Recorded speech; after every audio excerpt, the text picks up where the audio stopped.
Welcome to episode number 82 of the Eavesdrop Podcast, coming at you live from the Hecz quarters. Award-winning podcast. Legendary LakeForkGuy Justin Rackley has joined us from the almighty great nation of the Googan squad. Honor and a pleasure, sir. Yeah. Dude, it took us 4 years to go fishing from the first time that I reached out to you. Way before you were even in Googan. Way before you even met Rob, to be honest, if I'm being honest. But it took a while. I was still in Illinois, so I can understand why it made it tougher. But for those of you who don't know, this dude has been uploading bass fishing videos since when? Ancient times, really, 10 years ago, which is ancient in YouTube. Years. So. I mean, considering the fact that it was invented in 2005, 10 years ago was 2010, and it didn't really take off until, 2009 is when it became super acceptable to sort of gain and garner an audience. Exactly. In the beginning, it was like just kind of like posting on MySpace or Facebook, like, hey, this is what I'm doing out here on the lake. It wasn't really, there was no monetary gain at the time. So it was the early days, man. Super early. Doing it for the dedication. You trying just to get did that info out there. Was it about info, or was it about you capturing a moment of, like, if you think about it, if you go back in time, right, before bass fishing got to where bass fishing is, and this is all going to be, all about bass. This is going to be a conversation let's about. Let's not drown them out with bass. No. It's going to be an all-encompassing. You and I have had some very deep alien conversations. We share the affinity for the alien conversations. We did I indeed. Appreciate that. But the reason that we started making gaming videos was to capture those shots that nobody would believe that you hit. Freak moments, right? Yes. The top 10 of the week sort of best plays, right? That nobody really got to see until it actually happened. And for gaming, it was, for Call of Duty specifically, like if we had a database of all of the competitive matches that happened during Call of Duty 2, during the Gods era, during the Optic era, during the N2D era, like all of these ancient clans, as they were once called, and we got all of the King of the Hill matches, all the King of the Hill championships, all the first MLG Pro Circuit, like that's why we started recording, right? Nobody would believe the shots that we were taking, nobody would believe the matches that were happening, and this obviously like sort of created a moment in YouTube history that would then redefine all of YouTube across everything, gaming specifically. Huge. Yeah. Is that why you were doing it at the time? Yes. So I was a guide at the time. Mm-hmm. So I had some free time between guide trips, and GoPro had come out with the Hero 1 at the time. Yeah. And I had a little point and shoot camera that I think shot like 15-minute clips max, lasted about 30 minutes on the battery. And I would go out, I would have these freak moments, would be able to capture them. So I was like, I'll just start rolling. Yeah. And then I did, and then I had some freak moments happen, started posting it, and then that's when I started getting traction. And I think the first one that really slapped was that Alabama rig video. Yeah. And what was the Alabama rig? That's when I caught 25 pounds of fish in 2 casts. Yeah. On that the rig. little umbrella? Yeah, the umbrella rig. It had just come out. And, I was just flinging it around. I was like, I'll just roll on this. Hey, never used this thing before. And then they just latched on. It was like this freak thing. Ran back there. I was like, oh, damn, I got it on camera and everything. Yeah. Like, that's awesome. So posted that, and it was unbelievable. So let's start from the beginning. Obviously, the young Justin Rackley. Where are you from? How old are you? How old were you when you started making videos? Oh, man. Well, I'm old. I'm 35 now, so I'm the elder out of the Googan squad. Mm-hmm. But when I moved to Texas and started really getting into bass fishing, I was like 13. Moved to Dallas, started pond hopping and getting into fishing. It wasn't until I went to Lake Fork when I was 17, 18. My dad got me a trip out there, me and my best friend, to go out and check Lake Fork out. I'd only fished around DFW, like ponds. Most of the lakes around DFW are like concrete, man-made structure, dirty water. So I went out there, and I see all this grass. I see lily pads. I see these. It was like springtime, huge bass swimming around. You would see them through the, yeah? Yeah, you could see them in the water. And I just discovered like polarized lenses on sunglasses so you could see down. And I'd never seen that before in my life. And I'm looking at like 5-6 pound bass swimming. And then there's a culture around the lake, like an economy and a culture around bass fishing. Everything's themed and there's so many tackle shops and everything. And I was like, this is my world. Yeah. This is a small world, but this is where I belong. It's like being on Planet Bass. So went there. I caught a 9 pound 4 ounce bass too, which really set it off. Mm-hmm. And I was like, someday I want to be in this somehow, in the industry. So I played baseball, played like college baseball, and went on and did college and all that stuff. But when I graduated, I returned to the lake. And I was like, I just got to be here. I'm going to start fishing. I'm going to be a guide and do tournaments. And so I just wanted to be around that lake. Yeah. And that's where LakeForkGuy, my channel name, came from. So that's like what started it, where I fell in love with bass fishing and hooked me, I guess you could say. Yeah. Mm-hmm. All puns intended. Yes. That's punny. So that's where it started. So you just like no one really has a defining like moment as to why they became who they became, right? Like I was sitting down a couple of days ago thinking about like why like what is the earliest memory that I have about drawing anything, just artistically, just drawing something.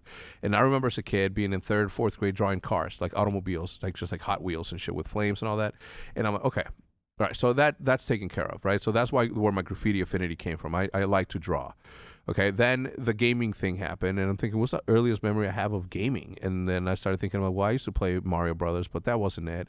And then I thought about SOCOM, which is obviously another video game, and I remember like playing that and thinking, I'm like, wait, that's another dude on the, like I'm playing against another human somewhere else, the same way that we compete against my, right?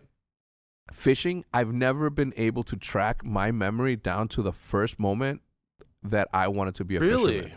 I feel like most people can. I cannot, because I grew up in Juarez, Mexico, or Juarez, Chihuahua, Mexico, where there is no lakes, there is no fishing culture. I mean, if there is now, I'm sorry, right? But right now, or at the time in 1980 to 1983, there wasn't. There was a river, but I don't think I think maybe we fished it once, but that wasn't like enough for me to be like, boom, fishing. But I do remember that as my parents told me that they were going to kidnap me and uproot me from Juarez, Mexico against my will and take me to the United States of America, you know, thank them now. But at the time, I'm like, I don't want to fucking go. Like, I don't know nobody out there. I got my cousins, but I can, you know, send them an email. I'm kidding. Emails weren't invented back then. But I remember like packing, and I've told you the story before, but I remember packing like fishing gear that I made up in my house with shit around the house. So whether it was a bobby pin or a safety pin. Bottle? Did you do the bottle? The bottle, yeah. What was a can? Can. And then for the bobber, I used the, you know, the ball, the paddle in the ball that you just hit and it comes back. Yeah. And you hit it. So that I would use that as a bobber. Where the fuck in my brain did I think about a bobber? Right? I can't for the life of me know why I even prepared to go fishing. Think about that. Like I cannot for the life of me think in my head or identify the reason why I wanted to go fishing when I've never been fishing fucking before. Can't remember someone like introducing you to it? No, I mean I remember going fishing once, but I spent the majority of that time like catching frogs. You know what I mean? But never, like I never caught a fish. My first fish was like a fucking 6-inch channel cat at the Hennepin Canal somewhere in Illinois. But for the life of me, I cannot remember the thing. I can remember everything that has made me who I am today, except for fishing. And fishing is such a big part of what I am that it annoys me. Which is very interesting to me, because you're so entrenched in gaming, which some people think completely opposite things, indoor, outdoor. Yeah. And you love both. I do dearly. Yeah, I mean, even to the point to where when I first bought my first Xbox, my Xbox 360 at Sam's Club on Barrington Road in Schaumburg, Illinois, Judith, my wife now, said at the time, "Like you're not like what? You don't play video games. You play poker and you are outdoors playing either ball or you're going out fishing or you're going camping. So why are you buying that thing?" And I said, I don't know. I'm fucking buying it. Took it. Call of Duty happened. Optic happens. Boom. fishing is the one thing that I can't wrap my mind around as to what like happened there. I don't know. Or maybe one day like electrotherapy or some hypnosis. I don't know what it would be that it would unlock the thing, but I like fishing for some reason. Glad you do. Yeah, that's so am I. A lot of good things have come from fishing. I think a lot of people, what gets them hooked on it from the first time is like the mystery of the water. Mm-hmm. There's something down there you can't really see, but you're bringing it out. It's some sort of primal thing within you where you get a satisfaction of conquering the beast. Mm-hmm. And that you think that, I mean, yeah, right? It's a surprise. You don't know if It's a surprise. It is a mystery. It is Literally. a mystery. You throw your line out there, you don't really know what's going to bite it. Yeah. You don't know, or whether there's fish around or in their radius. Think about this. It's like aliens coming down and extracting humans Yeah, from but you the can earth. see us, though. Yeah, they can see everything that's going on. Yeah. But the point is, like, we're going into another planet down there Yeah. and pulling things out. Yeah. And you think that's what it is here? You know what I was thinking the other day? Because I captured a UFO recently on my Nest account. So you didn't show me this video. You were about to, Yeah. and something distracted you. I never saw it. As it happens often, right? My all over the place. So it was a couple of, and I didn't talk about it because I don't know if you know who's listening. I mean, now FBI, listen, I don't care. Okay, doesn't Just even come out with it. Yeah. Look, look, I'm not the guy. Just leave me alone. If somebody today says, look at a fucking alien, I'd be like, that's like super interesting, you know. But I'm not trying to, you know, whatever. It would be super interesting. But anyway. I don't know why I got an alert at night that some motion had happened on my back. So I have cameras everywhere, right? Everywhere.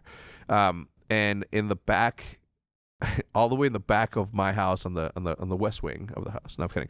But in the back there is a camera that sort of looks over the fence, and you can't see the neighbor's house or anything, but you can see the sky. And I saw this white circular thing that was too big to be the light of an airplane, too small to be captured by camera. It was just big enough to where you had to be so close that if you're that big on camera, then you can't just hover, right? You're not a helicopter where you'd have heard it or whatever. Does this have audio? Yeah, but there's no audio. There is no audio. There's no noise? There's no noise.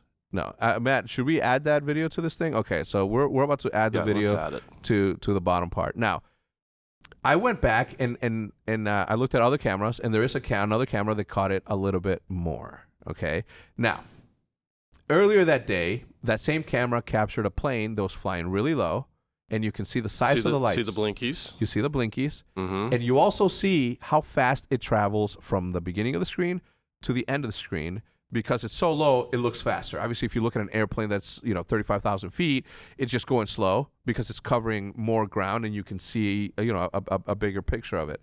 But in this little frame that you're looking at, it took, I don't remember, it took like 7 to 8 minutes to cross the thing. So it was literally hovering for a long ass time, just hovering, going in the same direction. And then later that day, I found out, Judith said that there has been massive UFO activity in Japan and other countries that same day. Really? Yeah. A week later, she's like, hey, you know that video you showed me?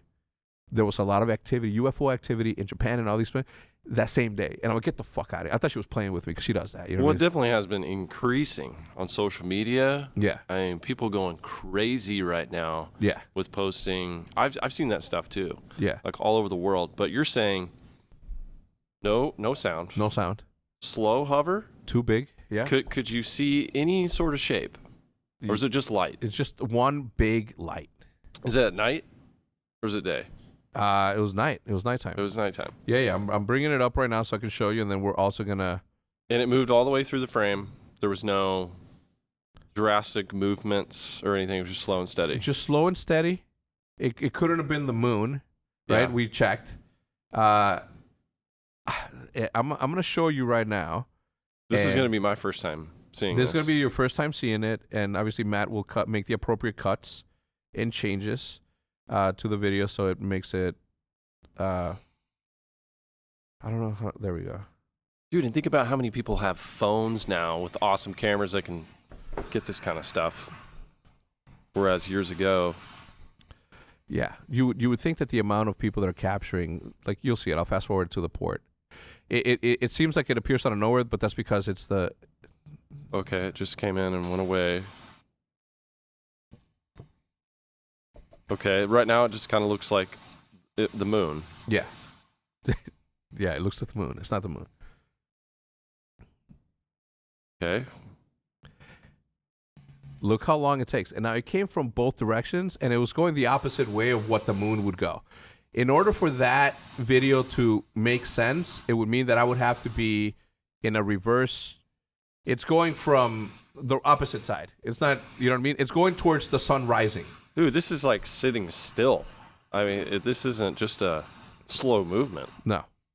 It took a while for it to get across the entire screen, Matt.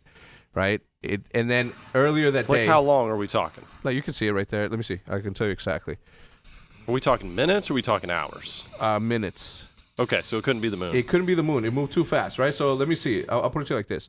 12. Okay, so at 12:44. Oh, and it gets brighter. It dims. Okay, there's okay. Light emissions that change it. Okay, so at 12:44 it appears for the first time, and then by I don't know 1:10 is gone. Okay, so we've got right. So now can't be the moon. We can't be the moon, right? Because it just whatever. Trust me. I sat there. It was like I don't know 6 a.m, and I was getting the chills. I'm like, what the fuck? Because I first saw it in the back.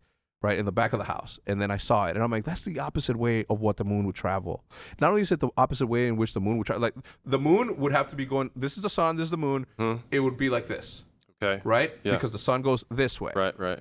So as I'm thinking, I'm like, that can't be it. And it can't be a plane. It's too big of a it looks like that. Yeah, and like it's sitting there for way too long. It's way too long. So it can't be a plane because a plane would be dimmer lights and it would be going so fast because it's so low, everything seems faster. Yeah. Right? So I'm like, okay, this is something. The fact that a week later, Jude's like, yo, that day, there's massive UFO activity. And local reports too? No, or just no local reports. So, okay. Well, I didn't look too much into it. Obviously, Right. I'm a squirrel, dude. Like I what's in front of me and what's in like secondary, third in my daily duties is what takes up the majority of my time. But I sent it to all my friends. I'm like, yo, check this out. My brother's like, yo, what the fuck? That's crazy. Right? You got one. Well, I don't know. I'm sure there's an explanation. Is it Elon? Is Elon Musk doing something along? I've heard he's got UFO technology. He won't release it to the world. I think he is one. I mean, he's keeping it quiet. On the interview that he did with Joe Rogan, he was the most robotic person I've ever seen in my life. Think so? More than Zuckerberg? I haven't seen. He's a straight robot. I haven't seen a true. Do you think that if you become that big of a billionaire, that you would change the way that you are today? I mean, I can't see it. But what if he's already got the chips in his brain? Yeah, and he's just seeing everything like in slow motion. Yeah. I don't know. I believe that that's a thing, though. Like if you look at ancient, civilizations and colonies, like they all have like this sector of priests in a sense that are just more knowledgeable than everybody else. And I think that that's what these fucking tech billionaires essentially are. They just have this sort of communication with another, or they may be them. They're trying to get to the next level, an evolution or something. What I seem to always like go down to is that we're pets, right? We're an ant farm for them. You know, they feed us what they need to feed us. They because there's no other explanation. God obviously is the explanation for everything. You can't explain it. Now I'm not. I grew up as a Catholic, but I don't really truly believe on it. Do I believe? Am I a spiritual person? Yes. Do I believe there's a God? Absolutely. Like none of this would like it. Just even too much to explain. Yeah, explain the eyeball. Build an eyeball. The eyeball, like the planet, it looks like a universe. Yeah. You're talking about that? Yeah. It is crazy. It's crazy. The fact, all right, we can go super into that sort of stuff, but this was the first time that I said I think that this, and all my life, because my dad once told me, Like, think about this. In the 1980s, right, when there's no technology, truly, no internet, there's no connectivity, there's none of that, you have this conversation with your dad, and your dad, who, you know, may have been a hippie or not. He had long hair, loves Air Supply and all sorts of rock shit, you know, maybe dabbled in the acid. I don't know. Pop, you never told me. He's strict. He's a strict dude. You know, he would have never told me. He's like, yeah, I fucking dropped acid, dude. And this, Pop, if you're watching, I don't know if you did or didn't. I don't care. I'm just saying. I don't know, you know. God bless him. But he told me. He's like, yeah, I saw a UFO once. I'm like, yeah. He's like, yeah, we were coming back from this somewhere. It was late night, and in the part of Mexico that we're from, I don't know if you ever went to El Paso, Texas. It's like by Devil's. Is it by Devil's River? I've spent quite a bit of time in Del Rio, that area, close to the border. Mountainous area, Sierra Madres, right there, like mountainous. So he said that he was driving and he was just tracking this one thing, just going, and it couldn't have been a plane because it made like a, you know what I mean, like but he saw it and he experienced it. So since a kid, I've always been like, oh, I want to see a UFO, and every single time I hear people say, yeah, I saw one, I'm like, man, I wish that would have been me. You know what I mean?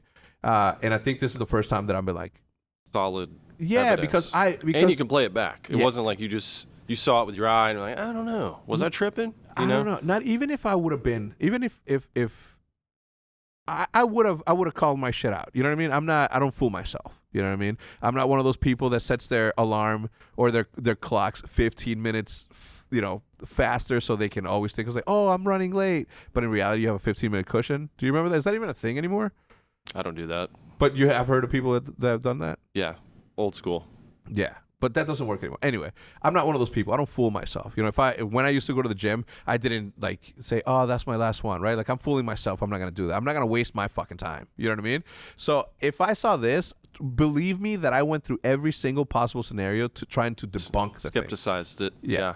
And if like, it's been a month almost since this thing happened, and I haven't talked about it publicly. You know what I mean? Like, I'm not, you know, because I still don't know. Is there an explanation? I'm sure there is. But back to the ant farm, like, there is the possibility, seriously, that we could just be like an experiment for somebody else. True. Or we have that technology, and it's unknown. I mean, the Pentagon's been dropping some little nuggets here over the last few months, just kind of slowly. It's interesting. It's kind of like they're preparing the public for some statement of, yeah, you know, we got them.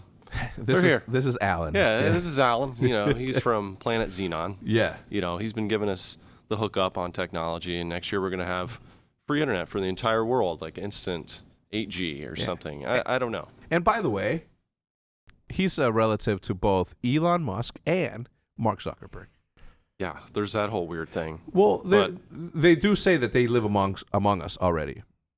There's little nuggets that they're given to kind of make the mind wander, and who knows? I mean, have you seen anything with Bob Lazar? You watch the documentaries on all that, like all of it, the stuff he was talking about years ago that seemed crazy, and now, you know, makes sense. It's coming reverse to fruition. Engineering. Yeah, so we could have some crazy crafts. Who knows? And actually, the only UFO I've seen was near the Mexico border. Wait, time out. What do you mean the only UFO you've seen? The only one that I was there with witnesses, can confirm, was near the border, near Del Rio. Tell me that story. So before I got into doing YouTube videos full time, I worked in I was a camera guy. So I worked at a deer camp quite a bit, filming deer hunting. I do fishing and stuff like that. And one of our main camps was near Del Rio, Texas. And there's a lot of sightings down there, I feel like. At the time, they had a lot of drones, too. There was a lot of border patrol. So we would have drones flying over the property quite a bit. There'd be helicopters, you know, with border patrol and stuff like that. So there was a lot of air activity. Plus, there's an air base close to there, U.S. Air base. So there was a lot of air activity to hear jets and whatnot. But one night, we were sitting around the campfire. It was a very clear night. And we're just drinking beer, just kind of looking around. And there's this light that starts to, not unsimilar to the one you saw, slowly starts getting brighter, coming down, getting brighter, coming down, getting brighter. It started out as looked like a star or maybe a satellite. You ever seen a satellite when you're like in real clear sky? Kind of like that. And then it started getting closer. I was like, is that a drone? Was it a drone coming down? And there was no lights, like blinking lights or anything like that. And then it got to the point where it was close enough, like a few hundred yards into the sky, where you would hear the like the propellers or some sort of engine or a humming or mechanism like that. And when it got there, that's when it was strange. It was like, what is this thing just slowly keeps coming down? There's no noise or anything like that. But you could hear the humming? Nothing. Oh, nothing. Nothing. Okay. You would anticipate it. Yeah. So it's like, okay, well, it's not this, it's not this. And then everyone's looking at it at that point. How many people? 5. Ages? Anywhere from young 20s to 50 years old. Okay, no Wide drugs range. involved, no acid, No drugs, no shrooms. Couple of coors, you know. Coors? Yeah, a couple coors, maybe a little bit of bourbon, nothing crazy. Yeah, okay. Hovers down to the point everyone's looking at it, and I just go, what the hell is that? And everyone's just staring, like, doesn't have an answer. I don't know. What the hell is that? Yeah. And then all of a sudden, it just shoots, dude. Shoots off into the stratosphere. Yeah. Gone. Yeah. Silent. Couldn't hear anything. And I was mystified. Yeah. I was like, what the hell was that? One of the guys, he had worked in Air Force. Yeah. And he just said, like, you know, I know we got some crazy stuff, but I've never seen anything like that. And that was the only kind of explanation. No one had a logical conclusion of what that could be besides UFO of some sort. Mm-hmm. And from what I've seen in how big was documentaries it? and things, Did you so I would say it was probably, it was not huge. It was probably like the size of this, maybe half the size of this room. Okay. It wasn't huge. It wasn't So it's some big as a giant basketball court. This is a basketball court. Is it? Yeah. I would say half of this room is about the size of it. So like as big as a truck? Big as a truck. Bigger than a truck? Maybe 2 trucks. A tank? Maybe a tank size. Okay. And just a light, just a steady white, yellow light. 2 shooting off, looked like a little pin. Yeah. Gone. Really? So now, how big was the light? I say it kept on getting closer. Did it get bright? Did it get brighter? it wasn't a blinding light. Yeah. It was just like a soft an light? orbital, just kind of glow.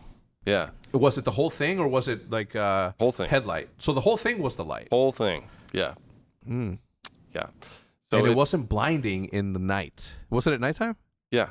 It was just a soft glow. It wasn't like spotlights coming down where it was hitting us like, oh, you know.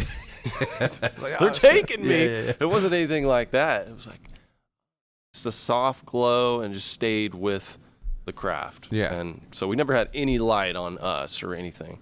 And then just gone, silent. Yeah. In that very moment, if my brother was there, he would have been getting naked. And then we would have been like, yo, what are you doing? He would have been like, I think this is what you're supposed to do. Get naked. I didn't know what to do. I just How I just many kept years ago it. was that? I was probably 24, 25 Yeah, at so the time, so like 10 years ago. So you were old enough to know that it wasn't something earthly, or if it wasn't earthly technology that's commonly seen. And as it was coming down, I wasn't like, oh my God, it's a UFO. They're giving us the knowledge. Yeah. I was just saying, can anyone explain this? What is that? It keeps coming. No What is cameras, it? Hey, nothing? 5 minutes later, what is going on?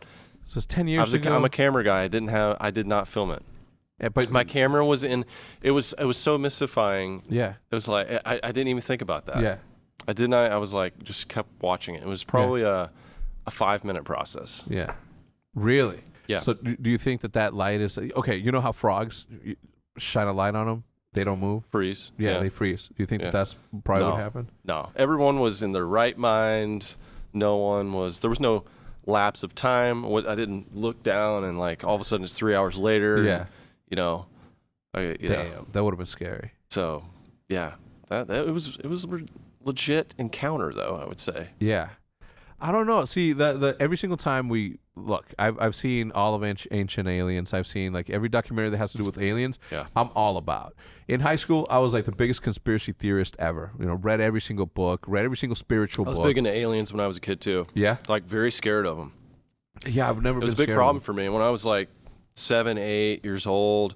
I'd go to the library and I found these books about aliens, and then I got super intrigued. Yeah. And then I couldn't sleep at night, and I would just freak out, run into my parents' rooms, like, I think they're out there. I think they're out there. I would. He was like, God damn it, Justin! Today's Tuesday.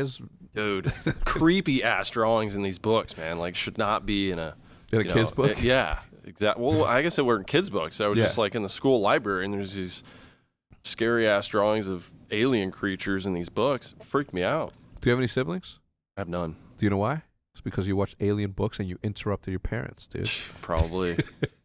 Yeah. You know what's fucked up about that is that obviously all through high school, so I was just saying, like, I read all. I was like, if it had to do with spirituality, if it had to do with faith, if it had to do with aliens or anything that was secretive, anything unexplained.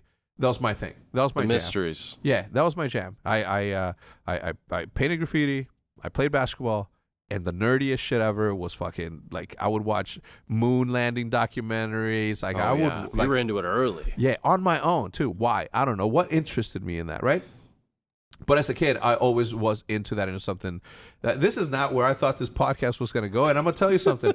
I'm enjoying it. I get the two thumbs up from Maddie over there. Kind of like it. You know what's crazy is that if you really want to go down the fucking hole, talk to my brother, right? Like my brother, really? my brother should be sitting right here, adding his own thing, because he'd say some dumb shit, but at the same time, he's also been into that. Maybe it's because I always had all those books around, and he will pick them up, and he's like, "Yo, my brother had these fucking wild ass books and shit." But it's that sort of thing, right? All of the conspiracy theories and all that, and it's all encompassing the same exact thing, right? Conspiracies. The majority of every single conspiracy, they talk about aliens in it, right? Whether it was Columbus saying that there was lights in the middle of the night that came and went from the ocean. Yeah, it's documented. Yeah, it's documented, right? If you look at, I mean, the evidence is out there. Whether or not people can pinpoint to something could either be them saying no, skepticals, or them saying no, not to scare the population. Yeah, I think so. I think that's probably it. I mean, think about it. 30, 40 years ago, if you started throwing that stuff out there, like if the government did, I think people would really freak out. I think now, like 2020, it's so crazy now. Think about headlines every day, how crazy they are. I think half the population would be like, yeah, okay. Yeah, they're there. Okay, I knew so it. what? Yeah. Well, what's the next plan? I knew it. I knew it. Yeah. Yeah, exactly. Can I meet him? Can I get a selfie for my Instagram post? Imagine that is so many likes. That would be the sort of reaction that we would have in this day and age. And I think that I mean, think about how magical this little instrument is. Crazy. We're already cyborgs. Yeah. So I think that it needed to get to this level in order for the government to be like, all right, there's enough technology out there that people can then wrap their brains around. If you went back back to when, like, think about airplanes didn't even exist when Columbus was experiencing this thing, right? Or when all these ancient civilizations were looking into that. Unexplainable. There's zero chance as a human being that you can think that Mayans or Egyptians or anybody that built pyramids that precise. They knew all the stars, the alignments. Yeah. It's crazy. The mathematics, ancient mathematics is nuts. How do you move those rocks, dude? To build the pyramid so accurately, you know what I mean? Like, there's zero chance that nobody here is, if you watching this don't believe in aliens, explain that. Here's what I think. How would you do it today? How would you do it today with your fucking phone and endless amount of information and measuring sticks? I mean, I have an app here that can tell you how the square footage is from one corner to another one from this. If you yourself can build a pyramid with all the technology they have, what do you think an entire civilization with not even fucking pencils and books can fucking write? Yeah.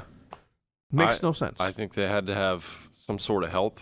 Part of the interruption today, we're going to be giving a quick shout out to our 3 sponsors today, who happen to be, as usual, DoorDash, Jeopardy, and I'll tell you a little bit more about them in just a second, and Hello Fresh.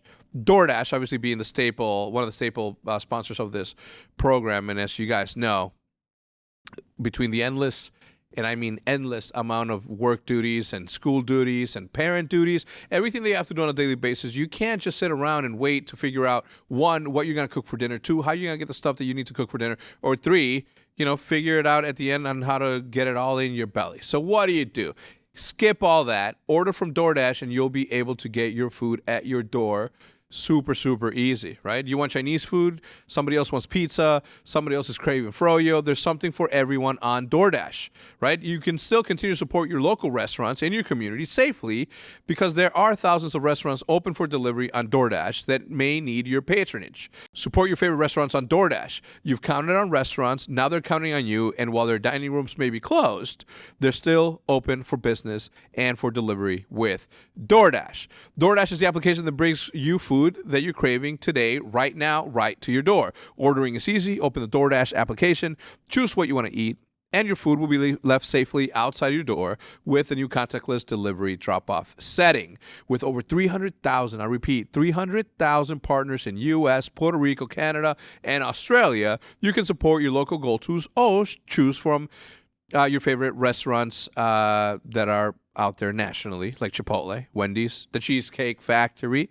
Many of your favorite local restaurants are still open for delivery. Just open the DoorDash application, select your favorite local restaurant, and your food will be left safely at your door. DoorDash deliveries are now contactless to keep your communities safe. And right now, our listeners can get $5 off with 0 delivery fees on their first order of $15 or more. When you download the DoorDash application and enter code EAVESDROP, that's code Eavesdrop, the name of this podcast, and that's $5 off and 0 delivery fees on your first order. Okay, but you have to order more than $15, and who doesn't? Live a little, okay? Order what you want to eat and make sure that it's above $15. I haven't met somebody that orders anything less than $15, so let's not even start there, because if I know you the way that you know me, you know that we ain't stopping at 15. We're getting up there in like 25, 30. You know what I'm saying? Because you got to get dessert. Don't forget, that's code Eavesdrop, $5 off your first order with DoorDash.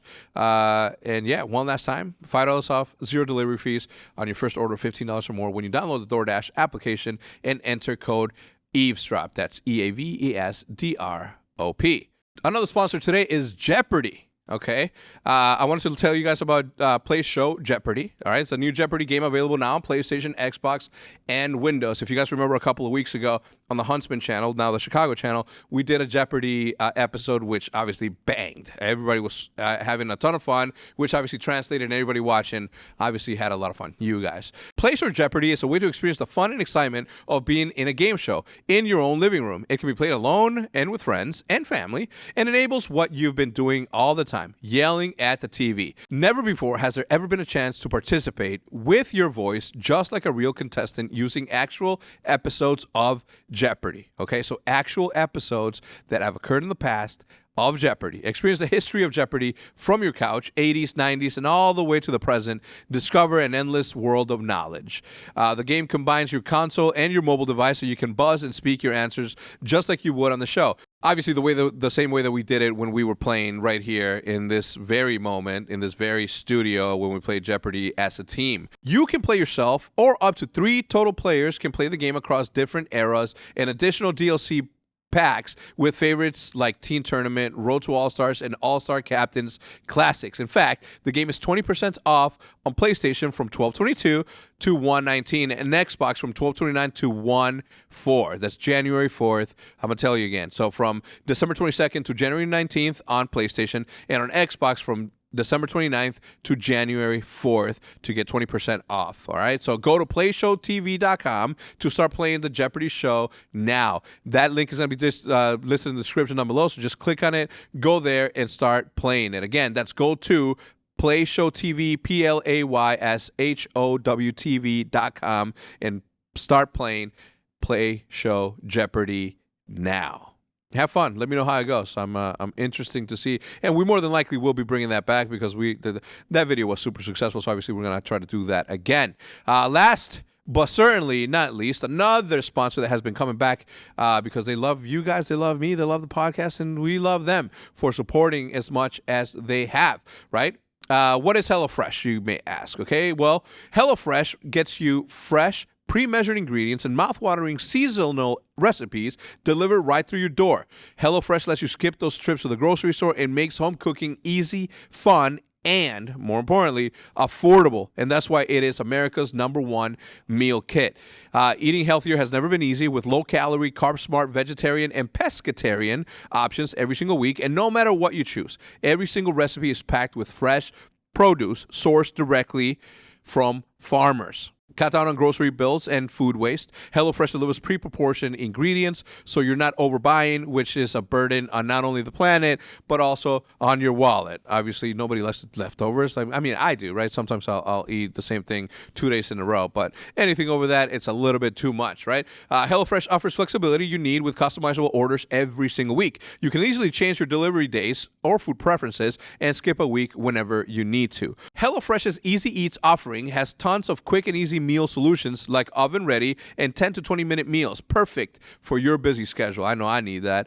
Obviously, whenever we get the shipment from HelloFresh, I split it between Maddie and I. Last time he got the Sloppy Joes, I got some incredible pasta that I couldn't even tell you that it came from. That was a prepackaged meal because it was that delicious. It tastes like home cooked meals. No BS there. Okay, so if you go to HelloFresh.com/H3ZZ10 and use code H3ZZ10 for 10 free meals, including free shipping.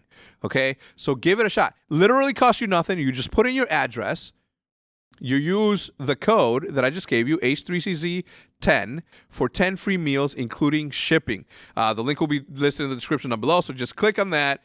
And then don't forget to use the code H3CC10 for the 10 free meals. So again, one last time for the people in the back, I encourage you to please check out America's #1 meal kit, HelloFresh.com/H3CC10, and use code H3CC10 for 10 meals, including free shipping. Anyway, let's get back to the conspiracy talk between the legendary LakeForkGuy and myself. I think there was like different kinds of beings back then that had I don't know if they could be alien. Yeah. It could be like defectors of like the universe of God. It all could be interconnected. Aliens could be fallen angels with special powers, new mathematics, like crazy. You had like gods of beauty. Think about the Greek gods. They had these special powers. Tales of giants and all these things with different sort of genetics. Yeah. You had Hodor. Hodor. You don't watch Game of Thrones? No, I did. Oh, you did? I am a big Game of Thrones fan. I think it's the best story the majority writing of the Googans don't watch that. Well, it takes a minute. Yeah, it takes a minute to soak in. All right, let's not get into Game of Thrones. Okay, right. You want to stick with the this is with the real shit. This is my thing. You're a man of God, yeah. Yeah, I think that this is what it could be. Is it could be all interconnected. Yes. You have. Let's just think about this. You have man in the image of God. You could also have a similar image of God, a little different. Maybe it's millions of years older on another solar system. Yeah. Evolved. And I mean they could kill us at any moment if they wanted to. Yeah. If they're out there, they have all this crazy technology. It seems like they're just kind of checking in. Yeah. Know what I mean? Yeah. So checking in, making sure that we're not going to blow ourselves up with these nuclear weapons. Yeah. So kind of have a good vibe. So I've seen almost every single, and I can't accurately say that. You called me the movie guy. Remember that? We were having a conversation. I mean, you just pull this stuff out of your ass. Yeah. You know everything. So I do. It's useless, useless information, but I know it all. I was thinking about like there was a movie called Apex. Anyway, it was with the guy from House of Cards, the main dude. What's his name? Kevin Spacey. He was in it. And he was saying, he was like, well, I traveled through light. You know what I mean? And the concept is a human concept because that's all we have, right? We have a certain level. I mean, obviously we have a cap. Yeah, we have a cap. So we travel through light. So why haven't you taught us this? It's like, well, you'll blow yourselves up, right? The first thing that you do is that you will blow yourself up. We're so primeval, like, even to this day, right? Think about how many people, the entirety of the world fights over property, fights over regions, fights over like their countries. It's very territorial, very primal. So in that same thought, like, are we prepared to be able to have like infinite amount of power of travel? Like, our brain is incapable of it. The other thing that I was thinking, the reason that I asked you if you were a man of God and why it's all related, is because there is, like anything else, there is a something to be said that the people in power, the people with money who have massive businesses and want to maintain the status quo, the Catholic Church, for example, like, what if aliens exist? Then that means that there's not that religion doesn't necessarily hold true, all of it, all encompassing. Well, yeah, I mean, you have that faction that believe it's like all separate, like they can't be the same.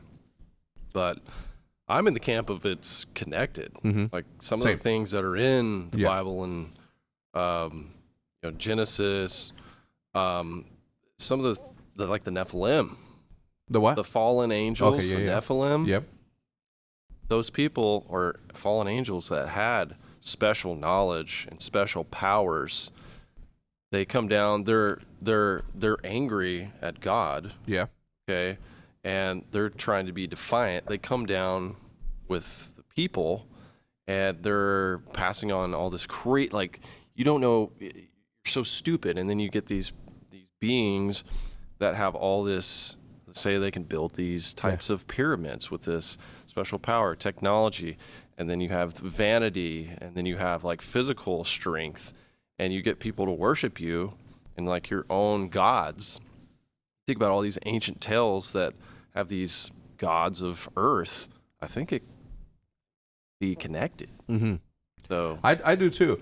And again, like, I'm such a skeptic, not necessarily from a religious standpoint, but I am such a skeptic just from everybody just sort of blocking everything, that I think that there's an ulterior motive for everything. You know what I mean? We were talking about hemp, right? With the hemp business and how it's stronger than cotton and stronger than all these other makeups. And then you look at the cotton industry, and it's so big that they have the money to lobby the government to make that one thing illegal. Tobacco with marijuana. Same thing with like the business of religion. The system of control. Yeah, the system of control. Here's the thing. I like to be open-minded. Yeah. You know, I am religious, but I also like to be open-minded and not closed off, because you know, we're little pea-sized brains. You know, we're really still evolving. Yeah. So one thing I like to think about is, what if let's think of us a million years from now. What could our brains do? What sort of things could we unlock? Yeah.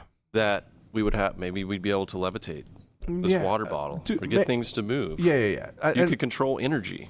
Mass. Well, that's the other thing, right? If you consider the way that you and your being reacts in the middle of a pool underwater, like, you feel the pressure of that, right? But that's because we are humans who live in a planet that's made of that. If you go to another planet, what's to say that what they're able to breathe, the way the fish breathe underwater, they move and they glide, what's to say that the technology that they built didn't make our air that we can fucking cut through is thicker for them because of their genetic makeup that makes them easier to travel? If you picture a submarine, I'm sure that with our technology it makes noise, but it will get to the point to where everything's internal and it's just floating around at a particular speed, and it can speed up and slow down, right? I think that makes more sense, and it's easier for me to comprehend it that way than it is for me to be like, shit, they just moved through fucking air. You know what I mean? It's something that's so easy for me that it might be foreign for them. The same way that oxygen may be toxic to them, etc. You know what I mean? Yeah. And totally. And look, the majority of my knowledge and intuition and thoughts around this thing all come from movies. You know what I mean? Which is why I like the amount of business dealings that I've done in the last decade have had a tremendous. Okay, let me rephrase that. The amount of movies and shows that I've watched, all the business shows and all that, have set me up sort of for the scenarios that are happening in my everyday life now. Like, I've already seen this happen in a movie. You know what I mean? Yeah. So like, it's just reacting. It's like, whoa, what did Harvey Specter do? You know, in this legal situation. Do you think there's little sprinklings of like future technology and truth that get put in some of these major movies that maybe somebody, the director or producer, knows somebody, and they kind of sprinkle it in there? The Simpsons, weird thing. I have never watched The Simpsons. Yeah, I used to draw them, but that's it. I didn't watch. I was an avid watcher. But I have heard, like, I've seen posts of, they did something 5 years ago and it comes true, or during the year it comes true. And it is kind of wild. Yeah, I mean the amount of, I don't even know how to put it into perspective, but the amount of shows that have happened, like it's. When you create that much content and the amount of shit, like we can sit here right now and just start ideating of things that are going to happen in the future. And if we get 3 of them right, then there's a news about it. It's a holy shit, the Eavesdrop podcast with Justin Rackley and Hector Rodriguez. Like they predicted this shit. They knew. They saw who's talking to them. You know what I mean? The amount of episodes that they've created with the imagination that they have, like why wouldn't they put that into, just I don't know. I do think that the amount of times that has happened makes it a little bit weird, but at the same time, like I can see how mathematically it could be possible for you to guess that many times right what is that. And you can kind of predict the way things are going sometimes. I didn't see Donald Trump coming, dude. I mean, if I'm being honest. Yeah, nobody saw that coming. Yeah. But some of the things that are in there, I don't know. It is crazy. So do you think that there's a special group of people that are privy to knowledge, and they don't want that knowledge to be widespread known, and it keeps their businesses on top, and it keeps the average person from getting to the next level? And yes, let me put yes, I do. I just think that it's we are genetically sort of altered some way somehow to be a certain thing, and I live it every day in not knowing why I love fishing so much. You know what I mean? Like that's my thought. If you look at a fish, do they communicate with each other? Sure, but we don't know how. We don't know at what level. We don't know what the extent of that is. But you don't see a mom teaching a female bass how to create a bed for mating. That's all instinctual, right? I think Joe Rogan said it's like you don't tell a puppy that to walk around as you're taking them on the walk to smell every single tree and pee on it. Yeah. They're not peeing because they got to go to the bathroom. They're marking, and nobody taught them how to mark. It's impossible. You can teach them so much, but that's the sort of... It's in their DNA. It's in the DNA. That's already coded in there. You know what I mean? You're meant to be who you're meant to be. Some people are builders. Some people... think about... You know what I mean? So do you think... Worker ants, etc. Experiences, like major experiences, get encoded in your DNA and you pass that on as a evolutionary advantage? Like, let's say physical attributes, like our fear levels, or awareness. If a person was like living in a jungle situation, had tigers and all sorts of stuff, and they're always having to look over their shoulder, that person's going to automatically be like more aware. Their offspring is going to be more aware of those things versus, I don't know, some other situation where they don't have to do that, or maybe they are super entrenched into a trait, like let's just say building, that gets passed on. Do you think? I don't know. There? I mean, you do see that, right? You do see a lot of people following in their parents' footsteps. But maybe that's just them growing up a certain way. But I can tell you that if you look at physical attributes, that does translate, right? If an obese couple gets together, or a skinny couple for that matter, gets together, their kid is not going to be predisposed to be a heavier dude or a lighter one. I'll go as far as to say that if today I decided to become a vegetarian and only focus on fitness and only eating the right things, maybe not even a vegetarian, just only becoming like the best physical being that I can be, I can, in my thought, my sperm from yesterday to the sperm from 2 years from now when I'm nothing but a fit, I think that the DNA does get changed, and my offspring from there. You think so? I do. I think so. I mean, you're able to sort of change your body at your own will, if you don't have obviously like glandular whatever. Right. But I do think that I always thought about that. When you, especially when you're like, if you're a woman and you're carrying the baby, what you eat translate, right? You see it all the time. If you drink so much, you come out a little goofy. You know what I mean? Just a little predisposed to be a party animal in a sense. You know what I mean? There are side effects and those sort of bad traits that happen when you consume certain things. So what you do in the years leading up to your conception Yes. of your offspring Yes. kind of determines. I would think so. Some things. Maybe it's 10%, 20%. Maybe. I don't know. Interesting. Yeah, I don't know. But I do know that there's no chance in hell that everybody likes something different because of an accident or they watch the movie that like something gets triggered in there that's already in there that just gets enhanced by it. What I'm doing today, right? What you're doing today. What if the first time that you went fishing or the first year that you went fishing, you just never caught anything. You're just not, you would give up on that shit. You like it because you're good at it. You like it because not only are you good at it, but then you were able to then explore the different levels of it that made you really fall in love with one thing. My opinion. You know what I mean? Like if I sucked at drawing, why the fuck would I draw? Yeah, move on. Yeah, move on. I always said to pro players, right? Like the reason that they're good at one thing is because they love doing that one thing. And that one thing that one thing that they're good at, it's only a reflection of themselves being good at it and not necessarily the thing that they're being good at. They just like being that person because in society we idolize good, that makes them want to be that a lot more. I definitely think things like drawing and those artistic traits come from somewhere deep in the brain. There's just people like me. Mistakes. I can't output what I'm imagining in my brain onto paper. Yeah, me either. And I'm not going to practice it or anything. But there's people that just, I mean, they can envision it, draw it out perfectly, and they don't have to work at it too hard, you know, it just comes natural. And that's like a different section of the brain that's firing. Yeah. You know what's wild about that is that okay, so think about on the topic of aliens, right? Like this civilization or this human race is, if you think about it, we're like special, right? And I'm gonna tell you why we're special. Not because we were made in the image of God or a similar image of God, or not. No. Like if you think about what we're doing this so that the people at home are watching enjoy it. And people, you, me, everybody here, enjoys watching other people create cool shit.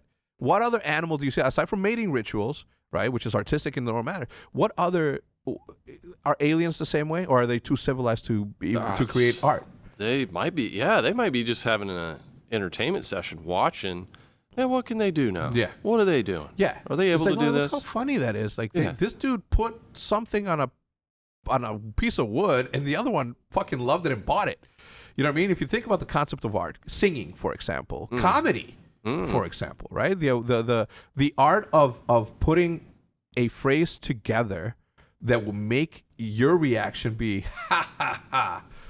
It's fucking crazy. It's artful. Yeah. It's art. Yeah, of course. But it's like, I don't think any other thing has that out there. Like you see, obviously, like some animals entertaining themselves a certain way.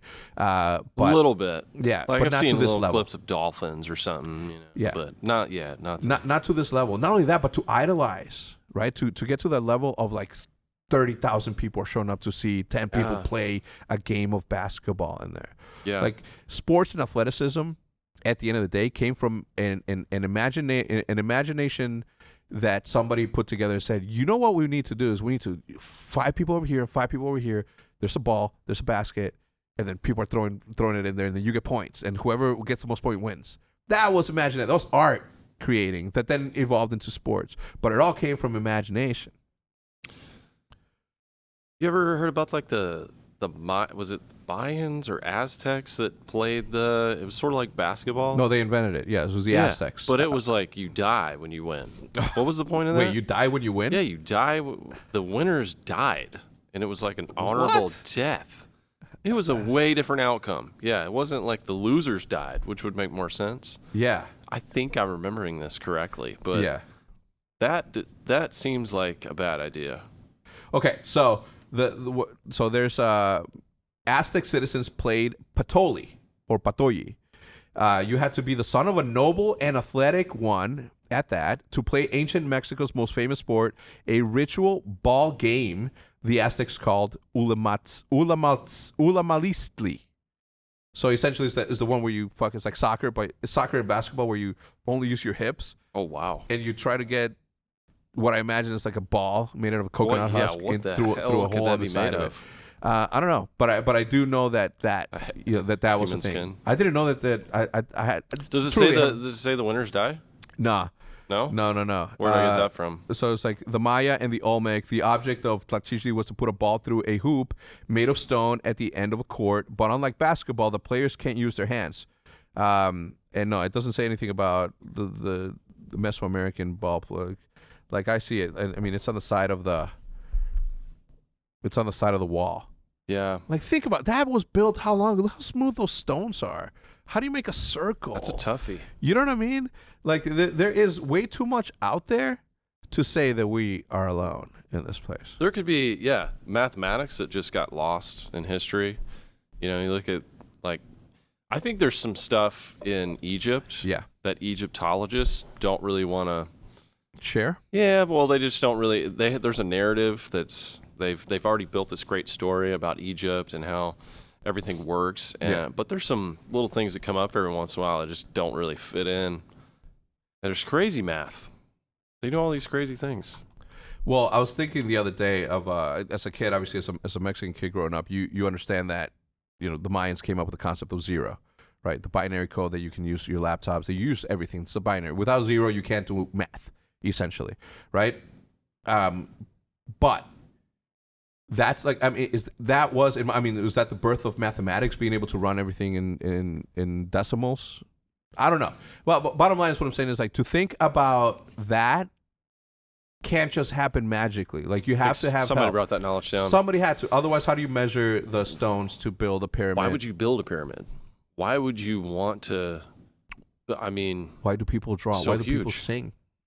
To entertain other people and say, "Oh, yo, that's cool. That's fucking dope." But there's no building on Earth that's as big as a pyramid. Like it's just ridiculously There's no huge. building on Earth that's as big as a pyramid. But more importantly, there's no building on Earth. I mean, now you could, but in that ancient civilization, during the equinox, to have the snake appear in the steppes, think about that. Every 4 years, like to think about the sort of mathematics and predictability of the solstice to be whatever the fuck it needed to be in order to create a shadow of a snake down the side of the pyramid once every 4 years.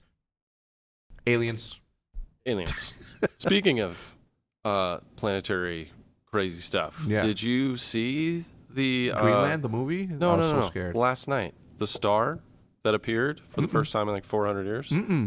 So it was crazy, dude. I was at deer camp where there's no light, and this star, the planet moved a certain way. Yeah, you could see 3 moons around Jupiter, and the star. It was nuts. You could see the ring around Jupiter. What? Crazy, dude. I filmed it. I got it in 4K. It's gonna be in my video. Check it out, LakeForkGuy. New star. What? So it's a star. They call it the Star of Bethlehem. Oddly, weird. A lot of people thought Jesus was coming back yesterday. Yeah. So it's just a rare planetary alignment where these moons were revealed or something. It was crazy. I looked at it with my binoculars, my long lens. You could see the rings around Jupiter. And there was 3 moons around the star. It was crazy. I'm looking at images right now. Wild. Yeah, but this is I don't know, the space.com. It says, what was the Star of Bethlehem? And this was 21 hours ago. And apparently for Christmas cards to make some nice, I don't know. But yeah, I'm seeing it now. You know what's crazy about this? And I hate that I have this intuition, but I just watched a movie called Greenland with Gerard Butler. Ugh. And action movie, maybe. Yeah, it's an action movie. Yeah, but it's about an extinction level event comet that's going to strike the Earth. I'm not going to ruin it for you, but that's what happens. You got to watch it. So good. But in it had something. I was expecting to go into this movie and say, "Oh, it's just traditional Deep Impact, the day after tomorrow sort of thing." Yeah, it wasn't. The concept of it, right, was the thing that got me really into the movie and put it into perspective of what it would look like if something like that was going to happen. Okay. You get Amber Alerts, yeah? Yeah. I just got one this morning. 3 Garcia kids were missing. Daddy probably took them. Mom got fucking crazy. No, fuck you. You're not leaving me. Calls. Or vice versa. No, you're not leaving me. Anyway. I like that play. This movie, right? There's something going on. All of a sudden, this dude gets a presidential message alert. and his phone's like, and he's looking around, and he's like, nobody else is getting it. And he looks at it, and picture an Amber Alert, but that only you got, right? Interesting. You hit it, and then you erase it, and it's the president saying, he's like, hey, do not react to this message. You have been selected for relocation. Go to this airport at this time. And then you have to go there because they're going to transport you to wherever the fuck it is they're going to transport you. But not everybody got it. But that made it super real because how else would you do it, right? If there is an extinction level event and there is only X amount of room in a bunker, or let's say a spaceship to Mars or wherever the fuck, how do you pick who without causing mass panic? Wow. So how did he get picked? You got to watch it. Was he okay? You got to watch it. Specialized field was needed later on. Yeah, exactly that. But it put things into perspective. Anyway, ever since this movie, and I don't know if this movie like touched me a different way or it hit me differently because it clapped you. Yeah, it clapped me because now every single time, now I can't stop thinking about an extinction level event. I can't stop thinking about what a comet would look like, and the fact that right now, 10 seconds ago, you said that a new star appeared. Yeah, it's a comet. It's time. Well, there was a lot of people thinking it was the apocalypse, given how crazy this year was. And then we got this planetary alignment thing going on. And, that happens, I think, every 8 years. Mm-hmm. Some little thing that pops up that doesn't happen, but once in every couple of 100 years. But, it'll be some comet or be some planetary thing. And it's always the same. But no one shall know. Yeah, and I think that goes back to like ancient civilizations with the eclipse, right? Like, have you ever seen the movie Apocalypto? I think I have. It's a Mel Gibson movie. It's really, really good. The ending is fucking incredible. Is it a young Mel? Is it? Yeah. In his prime? Yeah, it's a young dude. But the point of the story is, I don't know what it is, but they showed, I don't know which clan of or whether Mayans or Aztecs, I don't know what it was, right? But they showed like this ritual that they had where they would line up men, and this is obviously like history, right? Like they would line up men, sacrifice them. Like they would take their hearts, they would lay them down on a stump, take their heart out, and then they would look up at the sun. Nothing. Boom. They kept on killing him, and they stopped when the eclipse happened. Right? Because as it's happening, they're like, we're sacrificing humans. Here's your heart. Here's your heart. Here's your heart. And you had to kill enough people for the sun to come back to light the world. Right? Turns out it was probably just a timing issue. It was just a timing issue, dude. There's a lot of bodies in between. Yeah, so you can build a fucking mathematical impossibility in that era in the pyramids. But you can't time. You can't say, "Yo, that's a fucking eclipse." That is a very interesting point, dude. Yeah, because they're over here. They're believing in this. It was the Aztecs that had this crazy sacrifice, like pits. Yeah, just fall into and they just cut your heart out. And all this stuff. But yet they have like mathematics dialed and calendars, astronomy. Yeah, all of that. Like they understand that, but they don't understand. This is where it could be.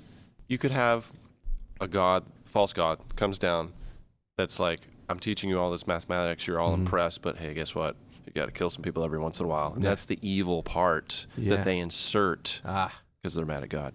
Yeah. I don't know. I just can't believe that somebody that has astronomy down pat, so much so that every 4 years you're able to build something that's going to create the shadow of the snake. But you don't understand eclipses? Yeah. You know what I mean? Yeah. Like, how often do eclipses happen? Let me see. And do they happen in a specific region depending on the year? Like how often? I think there are certain places on the earth that they show up better. There's a better alignment. I remember being in like elementary school and you had to wear the special glasses, and you're not supposed to look at, burn your retinas or something. Yeah. Kind of scary though. Yeah, I mean, if you have no technology and you don't know what an eclipse is, it's fucking terrifying. I don't know. It doesn't. I mean, I have to read through all this, but there's no one answer. Is there, Matt? It says about 2 to 4 years. Every 2 to 4 years. Oh, that's pretty often. Yeah, that's often enough to be like, it's cool. We don't have to kill no one. Yeah. Look, guys. It was a fucking mistake. Okay, Eventually next year, let's try not to sacrifice anyone and see what happens. You know what I mean? What's the purpose of the eclipse though?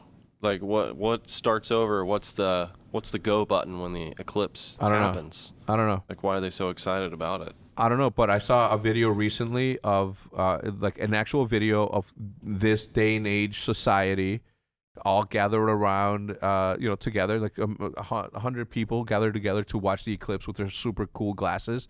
And the second that it happened, everybody was like, "Oh, it's the dopest shit ever," and it is, right? It's fucking incredible. It's cool, yeah, super cool.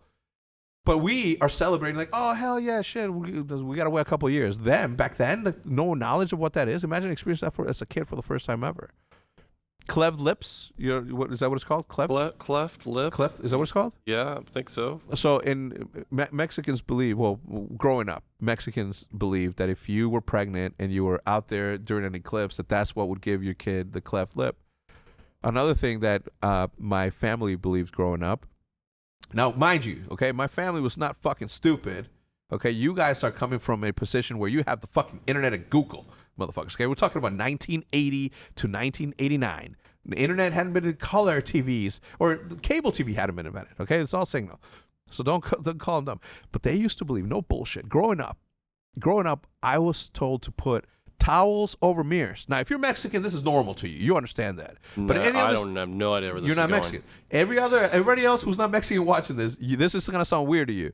But we would, during storms, we used to cover the mirrors with blankets and towels, because mirrors, believe it or not, okay, attracted lightning bolts, and we didn't want to get fucking electrocuted. Oh man, I'd like to see the science on that. Yeah, well, there was no science back then, Rackleys. What I'm fucking saying. It's funny to you, but that's like something that I grew up believing. You know what I mean? Like that's crazy to me. It is wild.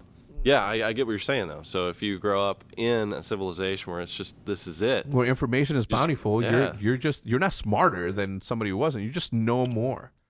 If somebody came to you today and say, "Hey, look at my watch. Watch this." Press a button. A hologram comes up. He's like, "What's this?" You're typing on it. Would you be like, nah? You'd be like, that's kind of cool. Yeah, that's where we're going. I don't know if it's for me. You know what I mean? Yeah. I'm an iPhone guy. Yeah. You know what I'm saying? I don't know if it's for me, but that's what it is. The other thing that I never got into, and I'm still to this day fucking ashamed to say it and admit it openly, as a man of science, as a man who self-educates just for fun, right? A seeker of truth. A discoverer of sorts. Ghosts, man. Just not my thing. Spirits, not my thing. I can watch any movie, any thriller. There's a fucking maniac out there stabbing people in the neck, and this the movie's like, ooh, right? Not scary. You put a Ouija board in that fucking movie, I am not watching it. You put a fucking evil, you put somebody fucking exorcism, not watching it. Not watching it. So you're not scared of the Ouija board, or you are? Oh, I am. Okay. Yeah, but ghosts, no. Ghosts too. Okay. If I can't punch it or defend myself against it, I don't want to watch it, because I'm gonna be fucked in the head for like at least a week, and I owe it, right? I blame it. It's not I blame my aunts, who I got the majority of my humor from. My brother's sisters. Right, one of them passed away, but the other one's still alive. Super cool. I got my humor from them, because they used to talk shit to each other. But anyway, they thought it would be funny, because they used to take care of me. So them two and my grandma used to take care of me when I was a kid. My dad would go to work, my mom would go to work. They thought it would be a funny thing to do, Rackley, to show me The Exorcist, the first one. At what age? 4. Oh no. Yeah, think That's about that. Bad idea. Bad idea. I wouldn't show that to Liv today at 11 years old. I wouldn't show that shit to 40-year-old Hector today, goddammit. Yeah, that shit is weird. And I know. Scary. And I know that if I go into my theater room and I play it and you hear dee, that I know that if I watch it, I think that if I watch it enough times, I'll get over it. It's fucking a movie from the 1980s, so the technology alone, like I'm gonna be like, ha, whack. Right. You know what I mean? But the concepts I just still don't do there. it. Yeah. I just don't do it. Do you believe in what do you call that? Spirits, ghosts. Believe in the Holy Ghost. Yeah, but if you believe in the Holy Ghost, that means that you have to believe in all the evil shit too. Well, sure. Yeah, I do. What do you call it? Paranormal. Paranormal. Yeah. I think that there's probably some dimensions we can't really access with our brain and our consciousness, but every once in a while we get some glimpses. Yeah. And Do you think that's like a glitch in the Matrix of somebody like, oh shit, what the fuck? Whoa, I was already here. I'm fucking over here. kind of, yeah. They dive into Kind the of other a dimension. glitch. Yeah. Yeah. Dude, there's too many. I've never had a personal ghostly experience, but there's so many stories. You would think that 10% of them have to have something to them, So In my household, we're running an experiment on our daughter. We're not talking about ghosts or showing her any ghost movies to see if she grows up afraid of ghosts. Ooh, that's very interesting. Yeah. A social experiment. Yeah. It's like insects, right? Like kids grab insects. No problem. It is when we're like, oh shit, get this shit away from you. Then you're like, whoa, what the fuck? Was that bad? Yeah, that is true. Not My touching daughter, like, she didn't understand like snakes. We have a lot of snakes. Yeah. And she would run up and just grab anything and eat it. And, it wasn't until there was some bad bug. She was like going to pick up a spider or something. And I freaked out, you know, and then started telling her about snakes. Yeah. And then now she was like, go away, snakes. Yeah. Go away, snakes. Yeah. Like, but before she would have been like picking them up like a spaghetti noodle, Yeah. you know? Yeah. Yeah, exactly. Tossed it. I don't know. I personally don't know what to believe when it comes to that. I don't want to find out whether there is or isn't. It's just not my thing.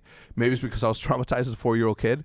But I just, like, scary movies are just not my thing. You know Dude, what I mean? that is one movie, though, The Exorcist, that's still, like, all the Jason movies and Freddy I'm cool. Krueger. You can beat them up. Whatever. Yeah, you Whatever. can punch 'em. Yeah, but there is, like, that spiritual evil that's... Yeah, so you've never had a ghost experience ever in your life? Matt, No. have you? No. Yeah, see? No, just UFO, man. Every single time anybody tries to talk to me about their experience, I say, shut the fuck up. I don't want to hear it. Don't bring that shit to me.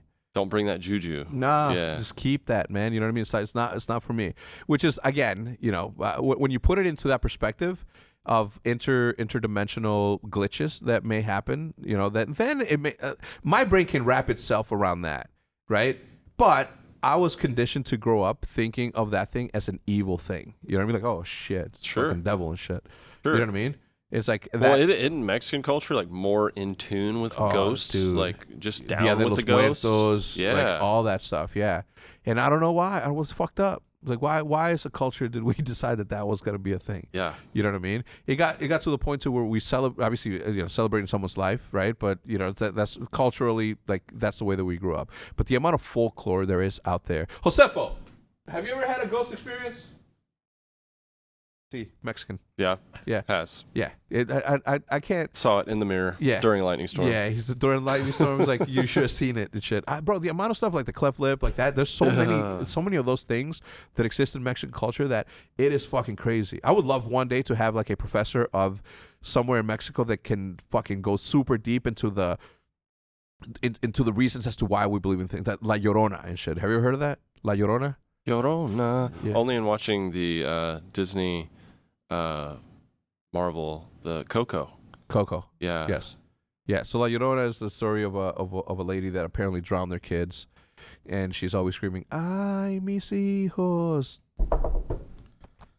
That's all. That's as far as I'm gonna go. Okay, I'm not gonna repeat it. We're not even talking about it anymore. But Is this like Bloody Mary type deal? yeah, it's just something like It's that. the Mexican Bloody Mary. It's the Mexican Bloody Mary. Okay, Not the drink. not the drink, but apparently, like, if you hear the what do you call them? Llantos, which is what's another word for a human howling? The howls. Yeah, the howl. Yeah, yeah. The howling of said individual person or spirit that we may not talk about. The closer you hear it, the farther away it is. Like, think about that. The closer, the clearer you hear it, the farther away she is. The farther away you hear Well, it, that just the gets you closer- creeped out. Yeah, dude. Yeah. let's Imagine. not- yeah. No. And I think at the end of the day, it's just parents trying to make their kids go to sleep. Kind You of know? like a Santa Claus type If situation. you don't go to fucking sleep, like, isn't that more beautiful though? You know what I mean? Like Yeah. like a Coca-Cola made up character in Santa Claus. Yeah. Isn't that more beautiful? Say, hey, if you don't go to sleep, you're not gonna get presents. Oh yeah, hell yeah, I'm gonna go to sleep so I can get a present. Instead of, if you don't go to sleep, a spirit's gonna come and pull your toes in the middle of the night and drag you outside, and we may never see you again. That's next level. It's fucked up, right? That's next level. That'll get you to go to sleep though. That's why I'm fucked up in the head, dude. Let's go to bed. I'm being honest. Yeah, I think Saint Nick too. I mean, there's Saint a lot Nicholas? of there's a lot of speculation on Santa Claus, like the evolution of that. Use it as a tool now for parents to keep their kids in line. But earlier, I think St. Nick maybe threatened to chop kids up and make them into meat pies somewhere along the road. Like, someone can Google this. Yeah. There's been different sectors of Santa Clausism, different theories of where he derived from. The red, the reindeer. I've heard like, what was it? Well, that's Nordic, all Coca-Cola marketing. You know that, right? Sure, a lot of it, yeah. No, most of it. I mean, red, Sales. red, white. That's what it is. Well, no, the red came from blood. No, passion. It's not Nordic. What am I thinking of? I don't know. Italian. Let me see. We're like reindeer mushrooms, like the Amanita muscaria mushroom that's got the red and white, and the reindeer. I forget the name of that. It's not Nordic culture. I just looked up the etymology of Santa Claus. The name Santa Claus evolved from Nick's Dutch nickname Sinterklaas, a shortened form of Sint Nicolaas, Dutch for Saint Nicholas. In 1804, John Pintard, a member of the New York Historical Society, distributed woodcuts of Saint Nicholas. What the fuck does that have to do with it? Why this, Google? There's a lot of Santa Claus theories. Yeah. Anyway, 1773, American English. I don't know. Anyway, but it's just too much. And I think that if we continue to go down this route, this conversation, we're going to end up talking about why there's a pot at the end of the rainbow, dude. We should probably save some of this for another episode. We should. Anyway, any closing comments? I wish we would have gotten more deep into your story, dude. Like, I wish that it's boring. You know what's crazy about that is that I don't know why I usually dig super deep into like the etymology, as I just found it. It's usually attributed to the derivatives of words, right? Not necessarily your backstory, but I do dig into my guest's backstory, and I want to hear like how you started, because I think that people want to know. But this conversation, the way that we just had, I think it's a lot more freeing. Matt, you guys want more? I mean, let us know. That was good. Look at Matt shaking. He's like, shit, it was a good one.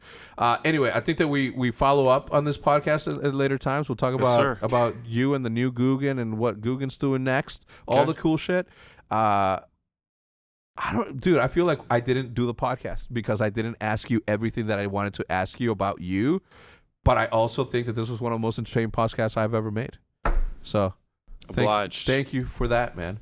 Guys, all of his information is going to be listed down below. For those of you who are tuning in because he's a legend and come from the fishing community, then obviously you know who he is. But anyway, I do appreciate you stopping by. We'll do it again, and hopefully we'll dive deeper into either your backstory or the backstory of some other intergalactical matrixy stuff. Let's do it all, man. All right. Again, one last shout out to DoorDash, Jeopardy, and HelloFresh for sponsoring the podcast. We certainly appreciate their patronage, and we'll see you guys on the next one. Maddie, send us off.